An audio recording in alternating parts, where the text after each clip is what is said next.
Assalamualaikum warahmatullahi wabarakatuh. Perkenalkan, nama saya Nugra Setiawan, mahasiswa semester 2 Prodi Teknologi Rekayasa Perangkat Lunak. Saya berasal dari Politeknik Pertanian Negeri Samarinda. Oke, di video kali ini saya akan menjelaskan tentang sejarah internet dan www. Selain itu, di video ini saya akan menjelaskan tentang unsur-unsur pada web, domain pada web dan jenis-jenisnya, serta profesi apa saja yang berhubungan dengan web. Selain itu, saya juga akan menjelaskan pengertian HTML itu apa, CSS itu apa, dan JavaScript itu apa. Kita ke pembahasan yang pertama, sejarah internet dan www. Hampir setiap dari kita selalu terkoneksi dengan internet, baik untuk kebutuhan belajar, bekerja, atau sekedar hiburan. Namun, tahukah kita kapan internet bermula? Internet adalah jaringan komunikasi elektronik yang menghubungkan jaringan komputer dan fasilitas komputer yang terorganisasi di seluruh dunia melalui telepon atau satelit. Menurut laporan Kementerian Komunikasi dan Informatika Kominfo, pengguna internet di Indonesia saat ini mencapai 63 juta orang. Sejarah internet mengutip buku Pintar Menguasai Internet karya Dharma. Dijelaskan bahwa sejarah internet atau keberadaan internet dimulai dari adanya rangkaian pusat yang dibuat oleh ARPA, Advanced Research Project Agency, pada tahun 1969. Badan penelitian asal Amerika tersebut memiliki kontribusi yang besar bagi perkembangan teknologi dunia. Pembuatan internet diawali oleh alasan dari para peneliti tersebut yang tidak bisa bekerja karena tidak dalam satu lokasi. Akhirnya ARPA memutuskan untuk membuat jaringan komputer yang dinamai ARPANET pada tahun 1969. Berkat adanya ARPANET, para peneliti tersebut bisa mengumpulkan data-data lewat server dan berkomunikasi satu sama lain.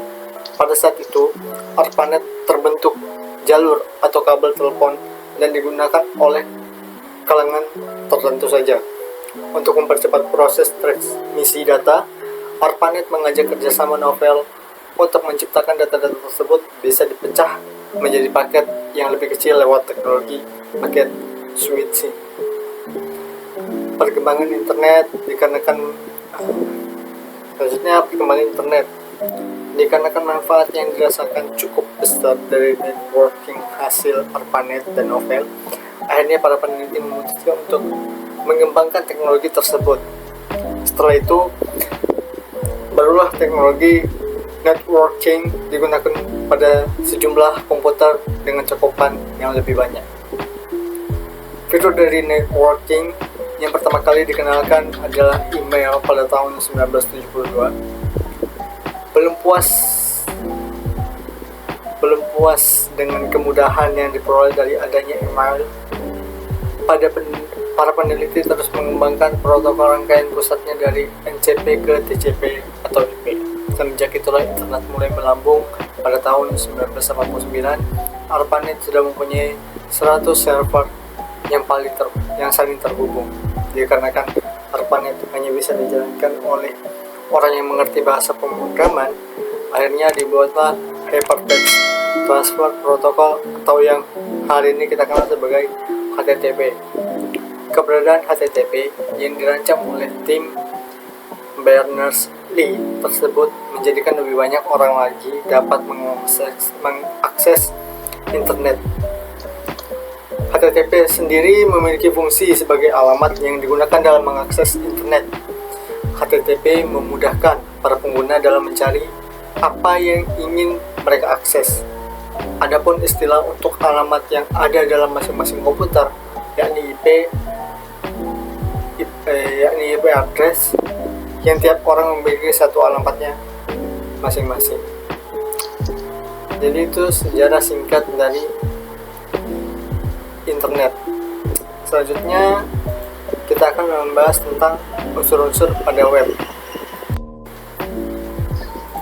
Oke, pembahasan yang selanjutnya itu tentang unsur-unsur pada web, menyambung materi, menyambung dengan pembahasan kita yang tadi tentang internet yang lalu. Dalam mengakses informasi dari dunia internet, pengguna akan menuju ke sebuah alamat unik internet yang disebut nama domain.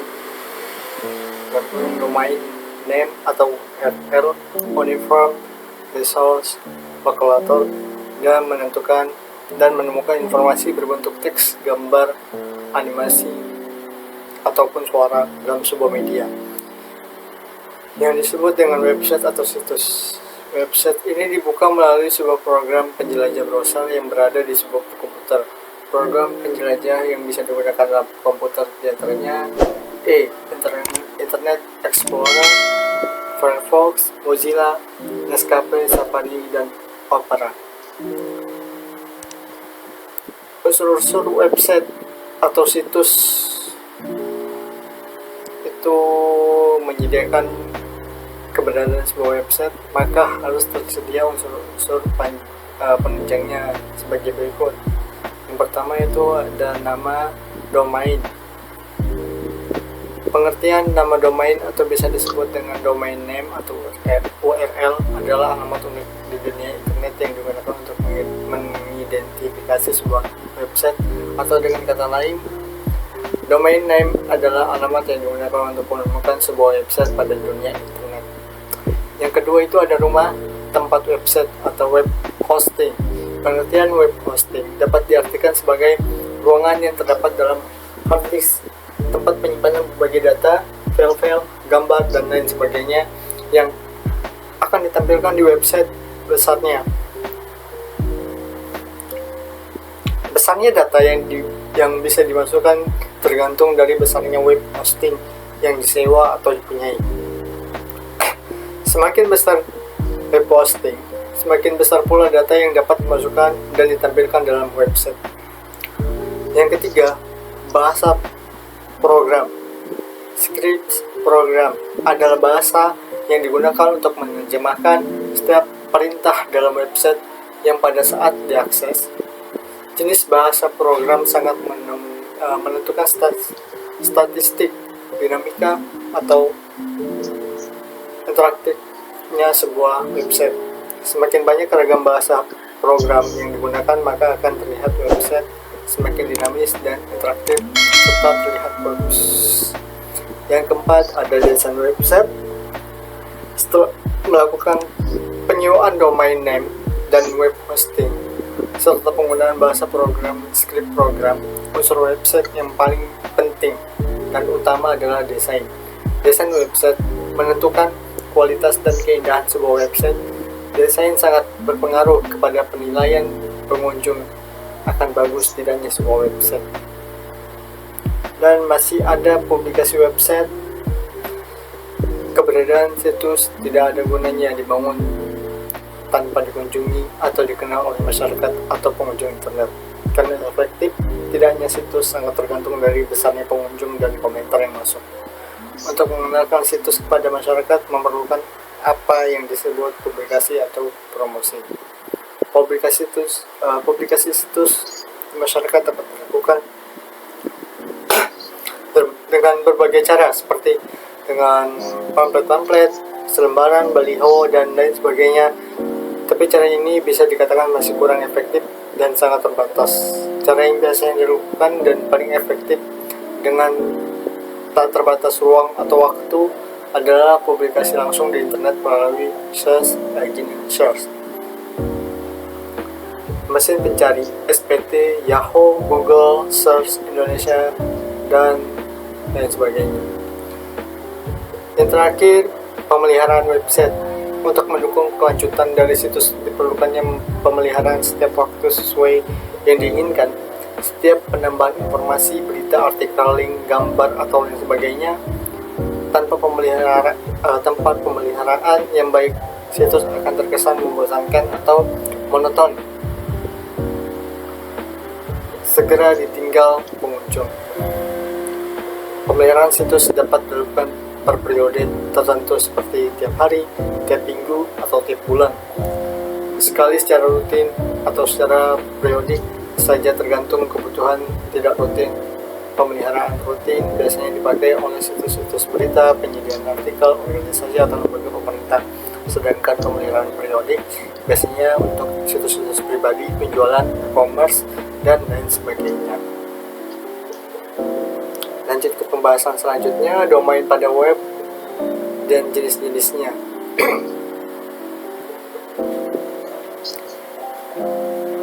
Fungsi domain pada web itu seperti yang telah dijelaskan sebelumnya. Fungsi domain yang utama adalah mengubah deretan alamat IP ke dalam sebuah istilah atau nama yang bisa dilihat dan diingat dengan mudah. Misalnya alamat IP yang dimiliki oleh domain biznet.geo.com ialah 128.250.17.47. Bisa dibayangkan bagaimana repotnya pengguna jika menyalin dan menghafal angka tersebut untuk mengakses website biznet.geo.com.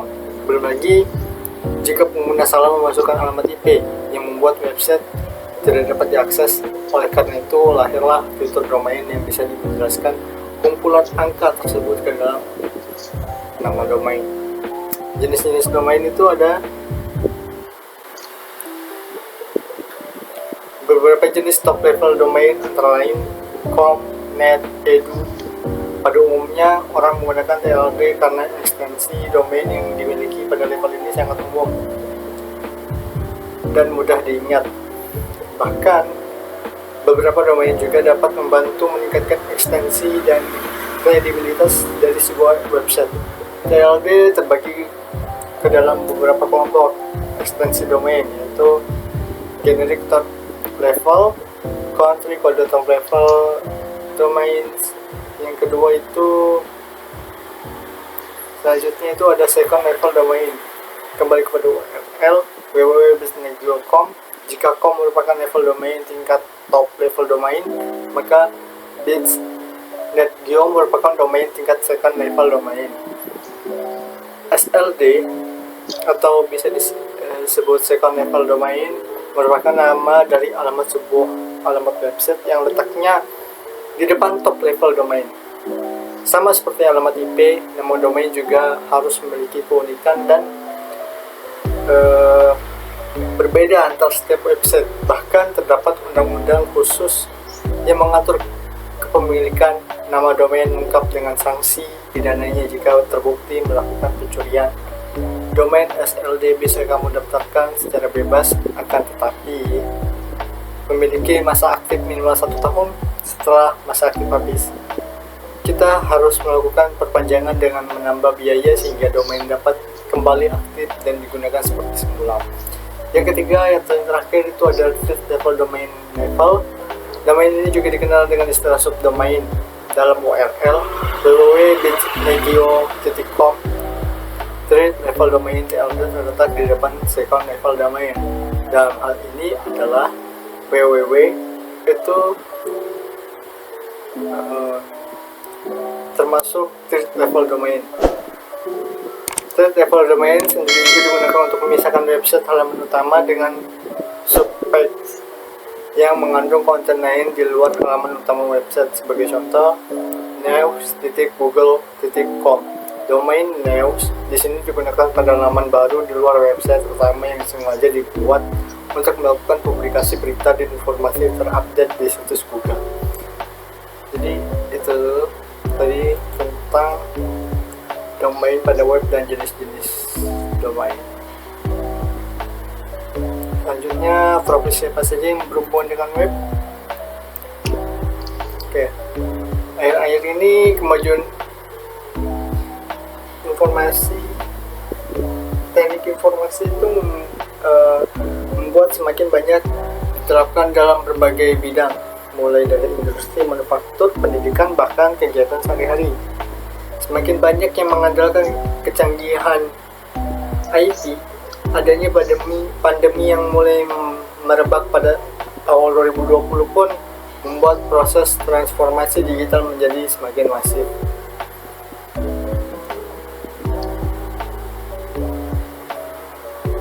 Oke.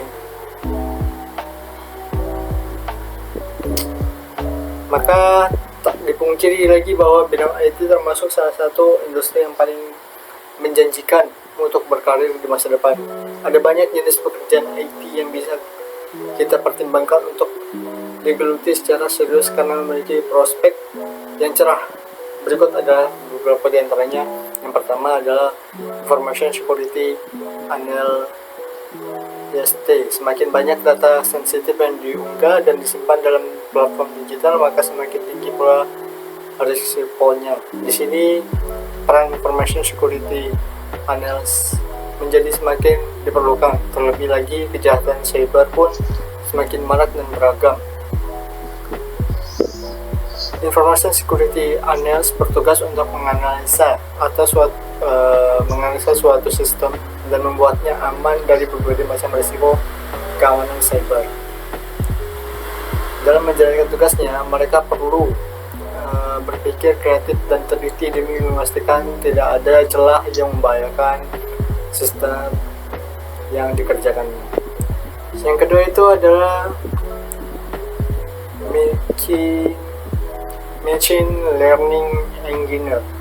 AI dan ML adalah teknologi canggih yang akan sangat memudahkan urusan manusia dalam berbagai hal. Dilansir dari situs LinkedIn, kebutuhan insinyur dalam bidang AI atau ML meningkatkan hingga lebih dari 3 kali lipat dalam kurun waktu 3 tahun. AI atau ML engineer bertugas mulai dari mengidentifikasi kebutuhan yang ada hingga merancang suatu sistem kecerdasan buatan sebagai solusi yang efisien. Belakangan, teknologi ini kerap dikembangkan menjadi sebuah sistem IoT sehingga koordinasi dalam tim menjadi lebih krusial. Yang ketiga ada data scientist. Analisis data adalah kunci untuk berbagai macam industri dan perkembangan teknologi. Adapun sub bidang industrinya, data scientist akan semakin selalu diperlukan. Data scientist bertugas mengumpulkan, menganalisis, dan mengambil kesimpulan dari berbagai macam data. Hasil riset tersebut akan digunakan sebagai dasar pengembangan teknologi baru. Yang keempat ada web developer.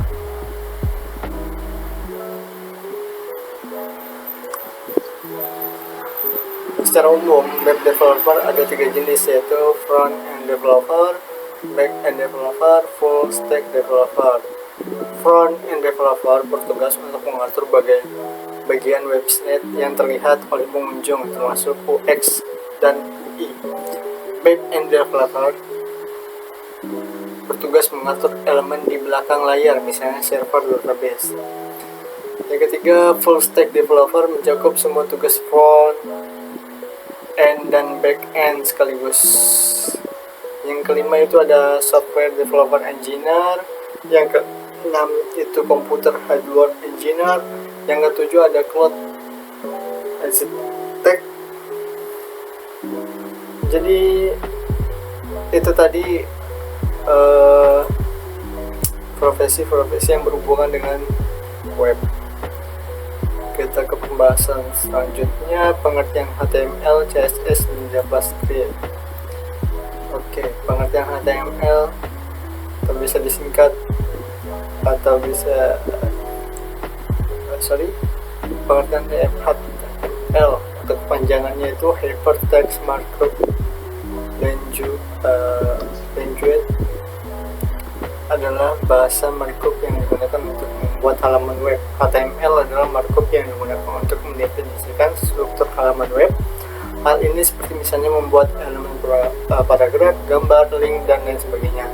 HTML tersusun atas elemen atau tag HTML. Yang kedua itu penjelasan tentang CSS. Cascading Style Sheet adalah bahasa yang digunakan untuk mengatur tampilan gaya elemen-elemen HTML. Dengan CSS, kita dapat memberikan warna, background, border, mengatur posisi elemen, ukuran font, dan lain sebagainya. Yang ketiga itu penjelasan tentang JavaScript. JavaScript adalah bahasa pemrograman berjalan pada web browser yang digunakan untuk membuat halaman web yang lebih interaktif. Dengan JavaScript, kita bisa membuat banyak fitur pada halaman web. JavaScript memungkinkan kita untuk mendeteksi dan meningkatkan perilaku pengunjung events pada halaman web. Contoh penerapan JavaScript seperti misalnya menampilkan elemen tertentu hanya pada browser tertentu saja, membuat fitur yang memungkinkan pengguna untuk dapat menyesuaikan ukuran font pada blog dan lain sebagainya. Jadi itu tadi penjelasan dari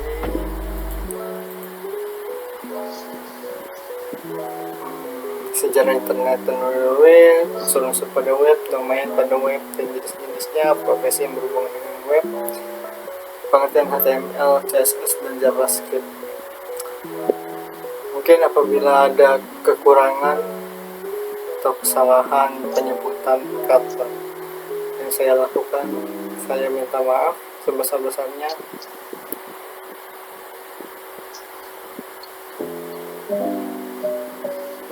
Sekian, terima kasih. Wassalamualaikum warahmatullahi wabarakatuh.